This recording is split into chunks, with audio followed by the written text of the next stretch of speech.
әлеуметтік желі қолданушылар. Бүгін бізде қонақта музыка пәнінің мұғалімі, Балқаш аудандық саз мектебінің директоры, өнерпаз Дәуітбаева Бақыт Мейрамбекқызы. Тәуелсіздіктің 30 жылдық белесінде өзіңіздің осы мәдениетке, ұлт руханиятына қосқан үлесіңіз, шығармашылығыңыз жайлы айта отырсаңыз дейміз. Рахмет. Музыка өмірдің қайнар көзі деген бір керемет нақыл сөз бар. Музыка менен жас кезімізден бастап, бала кезімізден бастап әуестеніп, түрлі аспапты меңгеруге талпынып, мектеп жанынан ашылған домбыра сыныбына қатысып, музыка мектебінің домбыра бөліміне қатысып, бүгінгі күнде сол өнеріміздің жалғастырушысы ретінде еңбек етіп келе жатырмын деп ойлаймын. Ең алғаш қолыма домбыраны ұстаған кезім 4-ші сынып оқып жүргенде мұғалімім Нұрхан Сүлейменов апайымыз еді. Сол кісіге көп алғысым шексіз.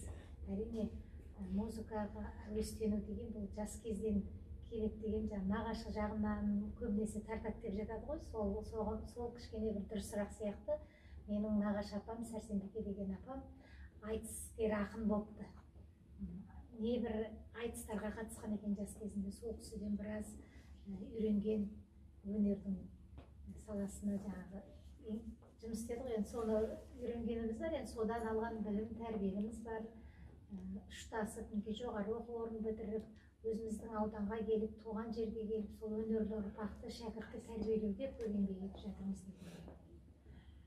Мынау аспандағы аққуға асқақтата үнін қосқан, үкілі ыбырай сал бір жандардың, ұлы дала сарынына үн қосқан, дауылпаз Құрманғазы Тәттімбет Диналардың күйлерін нақышына келтіріп орындайтын күйшілігіңізді, баянда, сырнайда ойнайтын өнеріңізді, сонымен бірге домбыраға қосылып ән салатын жақсы тамаша үніңізді халық құрметтейді, қадірлейді.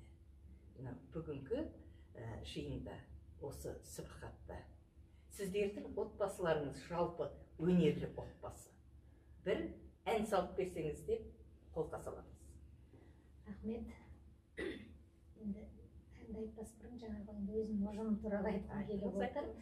Енді мен бүгінгі күнде сол саз мектебінде басшылық жасап отырғандықтан, ол жерде біздің ұлағатты ұстаздарымыз, жас мамандарымыз келіп жатыр. Сонымен қатар өзіміздің шәкірттеріміз бүгінгі күнде бізбен бірге қызмет жасап отыр. Әрине біздің оқушыларымыз түрлі аспаптарды меңгеріп, сол аспаптардың меңгерту арқасында ұстаздарымыз үлкен жетістіктерге жетіп отыр. Жоғары халықаралық республикалық байқауларға қатыстырып балаларымызды. Бүгінгі күнде сол ұстаздық жолдарын музыка саласына бөлген біздің шәкірттеріміз де бар. Алды келіп өзімізбен еңбекте ұжымдасып еңбегімізді бірге атқарып жатырмыз. Мен сол кісілерге де көп алғысым шексіз. Ауданның бүткіл мәдени шаралары, облыстық шаралар болса да, сол біздің ұстаздар мен оқушыларымыз, шәкірттеріміздің арқасында өтіліп, үлес қосылып жатыр. Енді соған көп рахмет айтқым келеді. Сіздің енді қолқаңызға болар енді айтайын. Терменің сарыны деген бір керемет қой, өзіңіз айтпақшы. Сазар жаудың жақсы бір адам қартайса деген өзімді айтып келеді.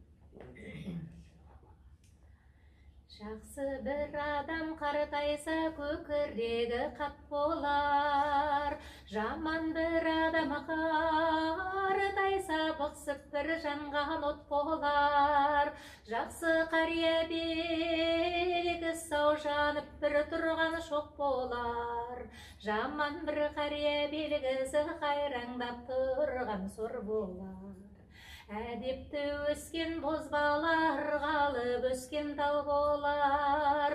Әдепсіз өскен бозбала жүргенде жер айдау болар.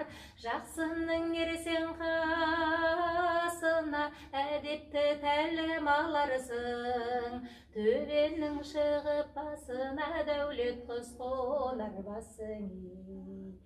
Ой, бәрекелді. Дұрыс. Мына аудандық мәдениет үйінің жанынан құрылған Балқаш әуендері ансамблінде де сіздердің еңбектеріңіз зор.